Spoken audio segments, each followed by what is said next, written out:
We're talking today with Meeka Metals, ASX code MEK. It's got a market cap around 73 million.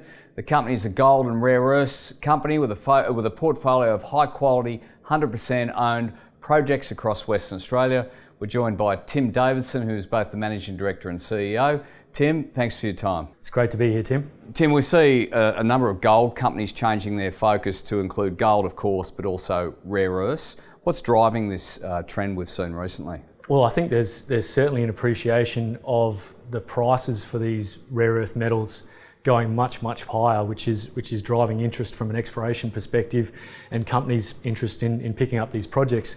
Now, saying that, with our projects specifically, we very much love the gold space, and that was what we built the business around, and what we were looking for down in the Albany Fraser when we identified rare earths down there. So we went down there looking for gold and found rare earths. And you've made a couple of significant announcements recently to the market during September. What's the significance of those announcements? Both on the gold front and in the rare earth space, so we got some fantastic gold results from our Murchison Gold project. We've got 1.1 million ounces of gold in the ground there, and that's certainly looking like it's going to grow. So the drilling results that we've got come from a prospect called St Anne's. Some of the results, 20 metres at 20 grams, 32 metres at 16 grams per tonne, so very high grade, shallow mineralisation outside of the mineral resource, and that's looking like it's growing very quickly, so that's fantastic.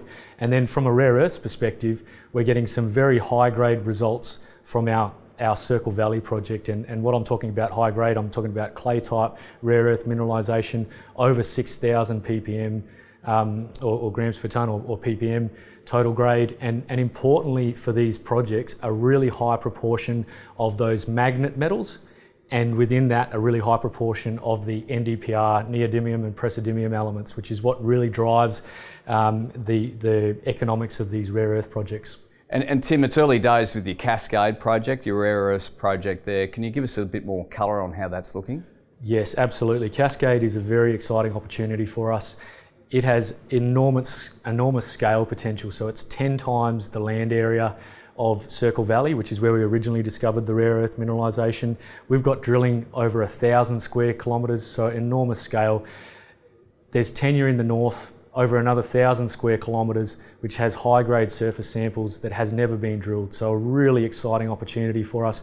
And just specifically when we look at the metals that we're seeing at Cascade, very similar to Circle Valley in that we're seeing the high grade in the magnet metals. And Tim, can you talk to the kind of success of your metallurgical processing framework or time frame? The MET is really the key part for all of these projects. It dictates how you go from the ore in the ground to a commercial saleable product, and look, the first pass MET that we've completed was really positive. It shows a really high level of extraction of these elements using a weak acid leach. There's a lot more work that we need to do to fine tune the metallurgical flow sheet and develop something that can be commercialised. That's what we're working through now. We know the steps we need to go through. We're working through that now, but very encouraged by the initial results, and certainly have a lot of things to focus on. And if we're talking gold now in terms of your Murchison Gold project, you released a scoping study which delivered an 8-year mine life, and you've got a pre-feasibility study due in the September quarter. What kind of mine life and gold resource are you ultimately targeting? Yeah, that pre-feasibility study, that's looking to increase the production profile compared to what we had in the scoping study, and that's looking really positive again. One thing that we're working through at the moment as a business is whether we delay that pre-feasibility study. It was due to be released this quarter, whether we delay that until January next year, and that would allow us to incorporate a mineral resource for St Anne's, which we think is going to be very important and significant for the project, and that resource would be due to be released in December. So one thing we're working through now, the study's ostensibly complete except for the inclusion of that St Anne's resource. So whether we delay that by a couple of months and ultimately put out a much better result. And Tim, it sounds like you've got plenty on. What do you got planned for the next 6 to 12 months? Look, it's a very busy 12 months for us, and importantly to that point we're well funded. So we've got a cash position of around $9 million, and that allows us to execute our plans with vigour and really excited by the targets that we've got. So from a gold perspective, we're drilling at St Anne's, that's looking very good. And from a rare earths perspective, drilling at Circle Valley over the next, we're starting in January next year. That'll be a 3 to 4 month program, again with a view to put out a rare earth mineral resource.